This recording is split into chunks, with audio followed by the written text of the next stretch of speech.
I'm just gonna level with you. I've been all over the United States since I started this whole YouTube thing, and the Midwest does not have a lot to brag about, but our gas station game is on point and the rest of you guys are lacking. Today we're talking about Casey's General Store. It is the most American pizza place in the world, and it's masquerading as a gas station. If you don't live in the Midwest, you've probably never even heard of Casey's because they only operate in 17 states. But despite only operating in 17 states, to show how dominant they are in their region, they are the third biggest convenience store chain in the country behind 7-Eleven and Circle K. And while they're technically not considered a pizza place, they have better pizza than any other chain pizza place in the United States. Yes, it's not just good gas station pizza. No, it's just good pizza. Look at me, I'm a 260-pound white guy that worked construction for a decade. I know good pizza. I am a pizza slut. I promise you, the pizza's delicious. And you don't just have to take my word for it. I can prove it mathematically. If you were to compare the top pizza chains in the United States and see which one made the most money by selling just pizzas, Casey's would be tied for 5th with Papa Murphy's. Last year, they sold 28 million pizzas and 70 million individual slices. And again, they only operate in 17 states with 2,600 locations. That's like 11,000 pizzas per year per gas station, not including the individual slices. And Casey's was able to achieve this market dominance with a brilliant business strategy that we're going to get into right after a word from our sponsor. This video is brought to you by World of Warships, a massive free online game that's available pretty much everywhere, whether it's Windows, Mac, PlayStation, Xbox, where you get to play as a warship inside of a massive World War II style naval engagement. And the best part is these aren't just a bunch of random warships that they came up with. No, these are actual ships that either did or still do exist today, whether it's the USS Iowa, the USS Texas, a Fletcher-class destroyer, pretty much anything and everything that has existed is in this game. Or if you're into losing, you can play as the world's biggest shitty submarines, the Yamato or the Bismarck. Or you can get crazy and have me be the commander of your ship. Battle starts! Enemy battleship detected.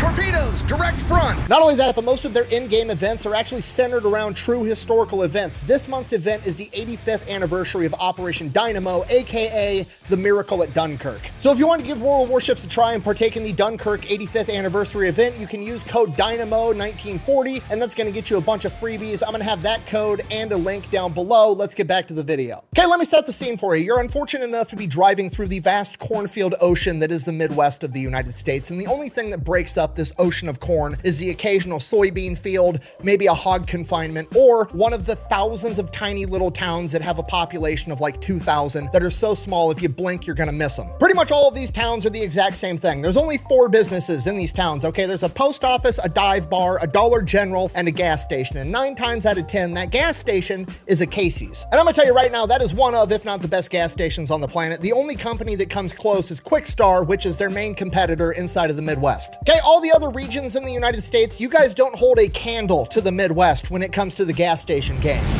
Buh! Oh yeah, well Texas has Buc-ee's, and Buc-ee's is the biggest, best gas station ever because Texas, buh. Okay, look at me. Look at me. Buc-ee's is cool. I like Buc-ee's. Buc-ee's has a cool business model. I'll do a video on them one day. But Buc-ee's is not a gas station. Buc-ee's is what happens when a Six Flags fucks a Walmart and then they have a massive parking lot that they threw some gas pumps in. That is a tourist attraction, not a convenience store. There's nothing convenient about Buc-ee's, okay? You gotta park in a 1,000 spot parking lot, walk a quarter mile just to get into the store that's the size of a fucking department store just to find the food you want. I'm not looking to do that as a construction worker trying to get to work, okay? I wanna walk 12 steps in, grab food, grab an energy drink and a coffee, walk the fuck out and go to work. I'm surprised Buc-ee's doesn't take your picture and then try to sell it to you on the way out like it was a roller coaster, because they do everything else an amusement park does. They basically have a fucking gift shop inside that gas station. Hey, stop it!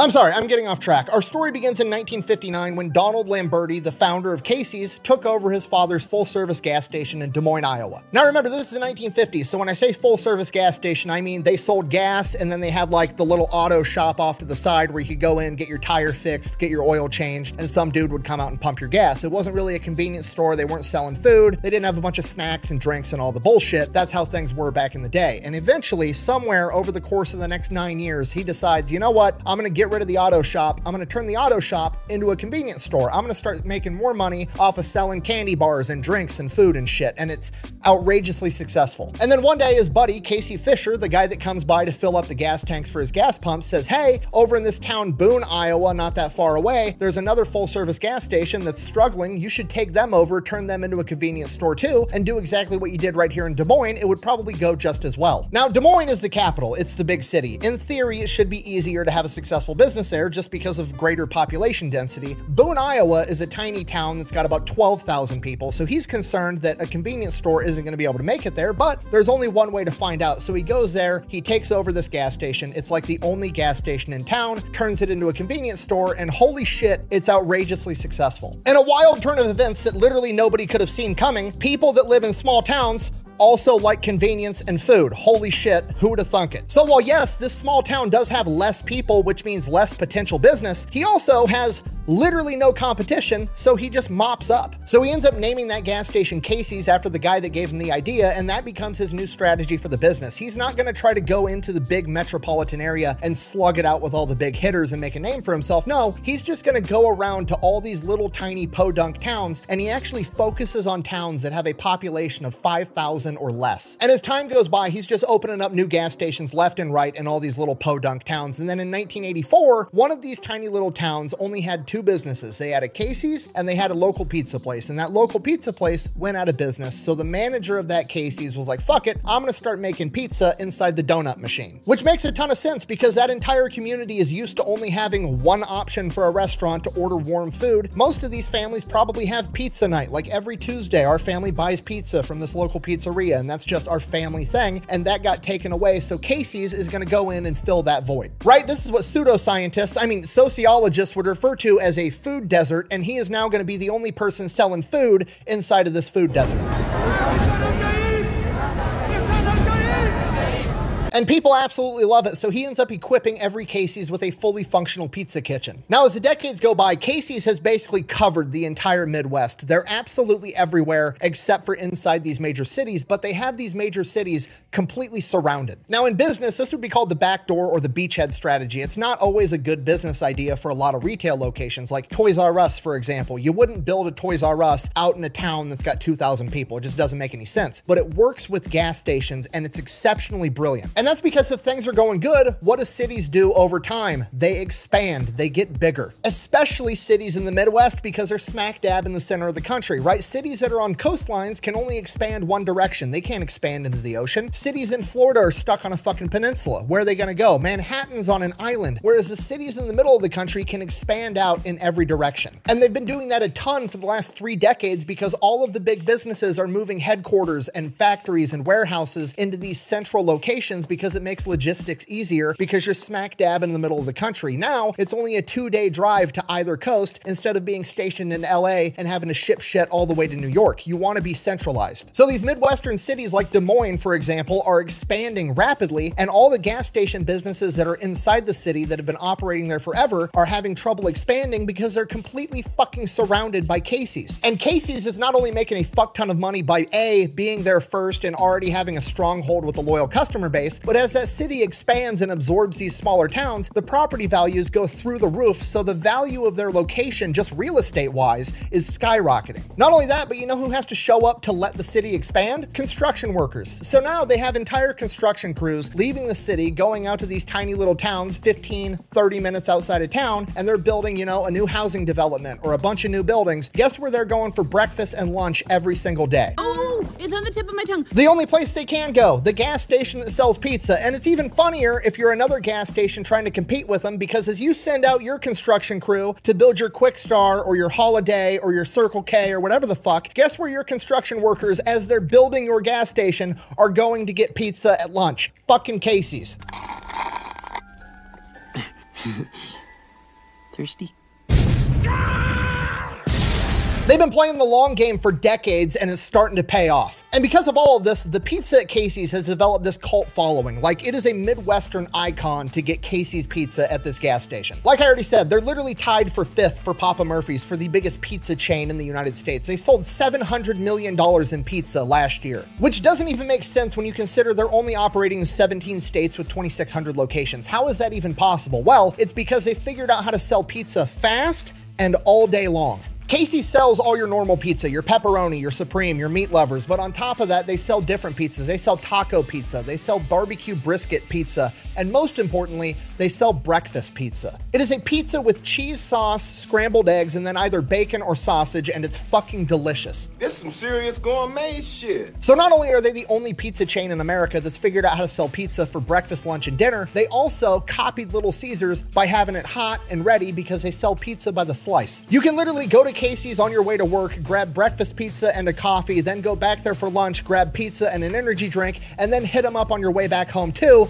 Trust me, I've done it. And that's what makes it the most American pizza place on the planet. Not only can you eat pizza for breakfast, lunch, and dinner like the Lord intended, it's the only pizza place you can go to on your way home from work and get all the necessary ingredients to go home and get fucked up. Okay, Domino's, Pizza Hut, Little Caesars, I can't go there, get a pizza for the family and then a 40 and some rolling papers or a case of Busch Light and some Grizzly long cut wintergreen. It's convenient as fuck and the pizza's better. On top of that, you could probably meet your future spouse there. Okay, I see it all the time on the internet. Women being like, oh, where do I find a good hardworking blue collar guy, blah, blah, blah, blah, blah. Listen to me, get off fucking Tinder, quit going out to nightclubs, get your ass up at 6 o'clock in the morning, drive to the nearest gas station that sells good breakfast food, let some air out of your tire, wait for the dudes in the high-vis shirts and dirty work boots to go walking in on their way to their construction site. Pick the one that you think is attractive and walk up to him and be like, oh, excuse me, could you help me air up my tire, blah, blah, blah, blah, blah. He's gonna do it, and if he doesn't have a wedding ring and seems nice, ask him for his fucking phone number. The end. The absolute worst case scenario is that dude tells you he has a girlfriend and you made his day because he's been hit on twice in his entire life and he's gonna remember this for the rest of forever, and then you show up to the same gas station the next morning and do it again to another guy till you find the one that's available. Go ahead and send the wedding invitation to my P.O. box. You're welcome. Okay, and I know what you're thinking, but chubby electron guy, it's just gas station pizza. No, it's not just gas station pizza. It's literally better than any other major pizza chain in the country. It's got such a cult following that when David Portnoy, you know, the Barstool sports guy that goes around the country doing pizza reviews, came to Iowa for college football and asked for the best pizza place in town, he overwhelmingly got told Casey's gas station and went there and did a pizza review. One bite, everybody knows the rules. Gas station pizza, Casey's General Store, Iowa. Too bacony. Too bacony? Too bacony. Huh? It's all right. I mean, it's all right. I don't know, 5.2. Oh! Okay, now to be fair, that doesn't do a whole lot of good for my argument that the pizza's fantastic, but I think we can all agree that's a dog shit review. How in the fuck are you gonna order a bacon pizza, take a bite and go, it's too bacony? What is happening right now? Okay, that's the only person in the history of forever that's ever been mad there was too many toppings on top of a pizza. It doesn't even make sense. It's like getting home with your wife from date night and being like, honey, it's too wet. Imagine going to a Ferrari dealership, buying a Ferrari, and then calling them up the next day and be like, guys, this car's too fast. Yeah, that's the fucking point. The bacon pizza is supposed to taste like motherfucking bacon. The snozberries taste like snozberries. Ew. These carrots taste musky. Oh, damn Oompa Loompas! Thankfully, he's not the only pizza reviewer that's done this. For some reason, Casey's has such a cult following that tons of people have reviews of them sitting in their cars outside of a Casey's because they stopped to review Casey's pizza as they were passing through, and almost all of them absolutely love it. So yeah, that is Casey's, the 3rd largest gas station chain in the country and the 5th most successful pizza chain in the country, despite the fact they're technically not even a pizza chain. They accomplish this in 2 ways. 1, they have a gimmick. They're a gas station that sells outrageously good pizza, and 2, they played the long game with the beachhead strategy. Rather than competing head-on with their competition, instead, they elected to go around the outside, develop fortified positions all around them, and then as that enemy finally did try to expand, Casey's made a killing not only selling food to their construction crews to build their gas stations, but in their real estate pricing, and when the time came, they already had a loyal customer base that was in that area. So if you're ever in the Midwest and you see a Casey's, stop in, grab a slice of pizza. It's not a gas station that sells pizza, it's a pizza place that sells gas. Thank you for watching. Best way to support the channel is go buy some merch over at thefatelectrician.com. Quack bang, out. You see, the real fat guy move is to actually go and order taco pizza with no lettuce, no tomatoes, and no sour cream, because then it's basically just a beef, onion, and bean pizza with Doritos on top, and it's fucking delicious.